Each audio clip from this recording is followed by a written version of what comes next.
mise en œuvre du décret de l'aide juridique en République du Bénin. Une décision issue du Conseil des ministres débattue par les éditorialistes ce 27 octobre 2024. Ils ont fait part de leur opinion sur cette initiative du gouvernement. Selon Sosten Fadaïro, cette résolution est louable, mais sa mise en application reste le plus grand défi à relever. Je crois que c'est une mesure salutaire. Une mesure d'autant plus salutaire que ça va mettre fin à ce dysfonctionnement. Je parlerai de dysfonctionnement parce que la justice, en réalité, ne devrait pas subir de cette iniquité que nous remarquons. Ça, c'est depuis des lustres, de telle manière qu'on a l'impression que c'est souvent le faible qui a tort.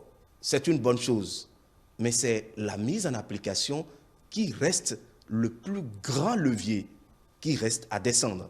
Et on espère vivement que, tel qu'on l'a dit, on va effectivement mettre les choses en branle. Aurélien Aïssou estime que la justice est l'une des choses les plus importantes pour le développement d'un pays.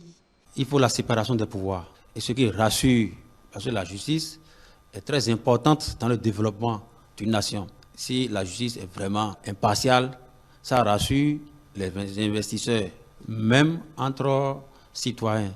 Et ce n'est plus la justice des nantis contre les pauvres. Et là aussi, elle a dit que ceux qui jouent ce rôle ne le font pas avec sacerdoce, en toute impartialité. Il faut aussi qu'il y ait un travail qui se fasse à ce niveau. Et ce travail doit se faire à leur niveau. Qu'on puisse se dire, oui, j'ai confiance en la justice de notre pays. Et quels que soient les protagonistes, nous sommes sûrs que le droit sera. Donc, tout peut partir de là et on espère vivement que cela s'applique. Le journaliste Lionel Ebo affirme à son tour que l'initiative est une preuve que le gouvernement est attentif aux citoyens. Moi, je pense que le gouvernement n'a pas pris cette décision au hasard. Je crois que des enquêtes ont été commanditées. Et c'est aussi la preuve de ce que le chef de l'État est dans le bas peuple et écoute ce qui se passe. Je ne trahirai aucun secret en disant sans doute que ces services de renseignement font leur boulot. Parce que si aujourd'hui, le gouvernement en vient à cette décision, c'est parce que forcément, il y a problème. Et ça, tout le monde le sait. Peut-être c'est le gouvernement qui ne le savait pas. Ou que le gouvernement le savait, mais n'a pas encore trouvé juste là le mécanisme nécessaire pour régler le problème. Et pour prendre telle décision, il faut prendre du recul pour cerner tous les contours. Et comme ça, on frappe bien et mieux. Les éditorialistes ont mis l'accent sur la mise en application de la mesure, la sensibilisation des populations à la décision et le travail bien fait par les acteurs concernés. J'invite l'ancien bâtonnier Jacques Migan, qui, dans ses nouvelles fonctions, doit indubitablement également descendre au niveau des juridictions pour voir ce qui se fait. La corruption, on va dire tout simplement, son paroxysme à ce niveau-là.